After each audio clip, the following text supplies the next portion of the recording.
California اور Los Angeles کی آگ پر مسلمانوں کا رویہ کیا ہونا چاہیے؟ تو آئیے آج کی اس ویڈیو میں ہم اسی پر بات کریں گے کہ امریکہ کی آگ کو اگر لوگ استہزاء کی شکل میں یا طنز و تعریض کی شکل میں بیان کر رہے ہیں کہ اللہ نے ہمارے مخالفین کو پکڑ لیا اور یہ ان کے لیے اللہ کا عذاب ہے، تو تعین کے ساتھ اس بات کو کہنا کہ اللہ نے ہمارے مخالفین کو پکڑ لیا ہے تو اس کا علم ہمیں کہاں سے آیا، اور اگر اس کو عذاب کہیں تو ہم کس بنیاد پر اس کو عذاب کہیں گے؟ یہ حادثہ بھی ہو سکتا ہے، ہم اپنی طرف سے کچھ نہیں کہہ سکتے کیونکہ اللہ تعالیٰ ہی اپنے پلان کو بہتر جانتا ہے۔ ہاں، یہ الگ بات ہے کہ جب اللہ کا عذاب آتا ہے اور اس کی چپیٹ میں اسلام کے مخالف آتے ہیں تو ہمیں اس وقت اللہ کا شکر ادا کرنا چاہیے، اور سب سے بڑی بات یہ ہے کہ ہمیں پناہ مانگنی چاہیے، عبرت حاصل کرنی چاہیے اور اللہ رب العزت سے دعا مانگنی چاہیے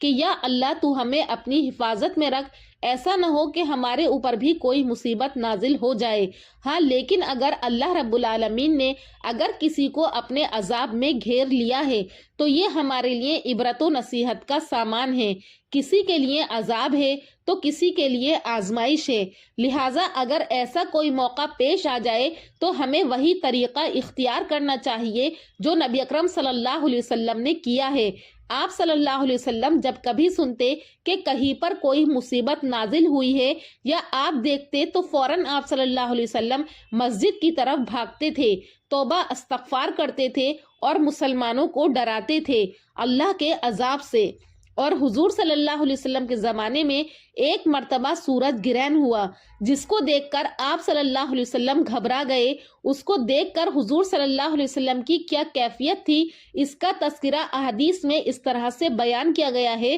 کہ آپ گھبرا گئے، اور بعض احادیث میں یہ بیان کیا گیا ہے کہ آپ اس طرح سے گھبرائے کہ آپ نے سمجھ لیا کہ قیامت واقع ہو گئی، تو فوراً آپ صلی اللہ علیہ وسلم اپنے گھر سے بھاگتے ہوئے نکلے اور مسجد کا رخ کیا۔ صحیح مسلم کی حدیث ہے کہ آپ صلی اللہ علیہ وسلم اتنی جلدی اور بدحواسی میں بھاگے کہ آپ جس بیوی کے پاس تھے تو وہاں سے چادر اٹھائی تو گھبراہٹ میں آپ صلی اللہ علیہ وسلم نے اپنی چادر کے بجائے اپنی زوجہ کی چادر اٹھا لی، تو اس سے پتہ چلتا ہے کہ آپ کو اتنا ہوش نہیں تھا، آپ گھبرائے ہوئے تھے اور فوراً مسجد تشریف لے گئے اور اللہ سے توبہ استغفار کی۔ تو اس سے ہمیں یہی پتہ چلتا ہے کہ اگر ہمارے سامنے کوئی ایسا حادثہ یا واقعہ پیش آئے تو ہمیں بھی اس سے عبرت حاصل کرنی چاہیے اور توبہ استغفار کرتے رہنا چاہیے۔ یہ رجوع اللہ کا وقت ہے، ہر مسلمان گناہ سے توبہ کر کے اللہ کے دین کو دل و جان سے اپنا لے،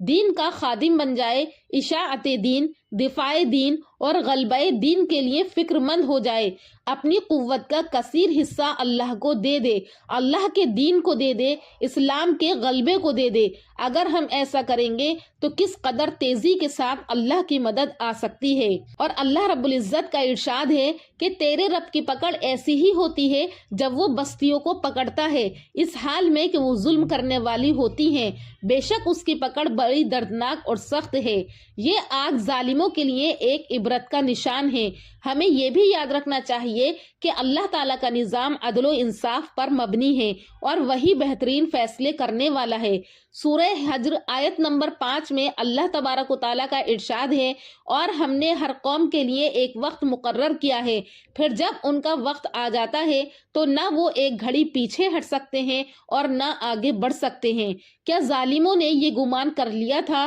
کہ ان کی بیجا زیادتی و ظلم کا بدلہ ان سے نہیں لیا جائے گا؟ ان بطش ربک لشدید، سورہ بروج آیت نمبر 12، کہ یقیناً تمہارے رب کی پکڑ سخت ہے۔ ہمارے لیے اس میں عبرت ہے کہ ظلم کو کبھی معمولی نہ سمجھیں اور ناحق ظلم کرنے سے بچیں، ورنہ دنیا صرف دارالعمل ہی نہیں بلکہ دارالجزا بھی ہے۔ تو ناظرین، اللہ تبارک و تعالیٰ سے دعا کرتے رہیں کہ اللہ پاک ہم سب کے گناہوں کو معاف فرمائے اور سب لوگ توبہ استغفار کرتے رہیں۔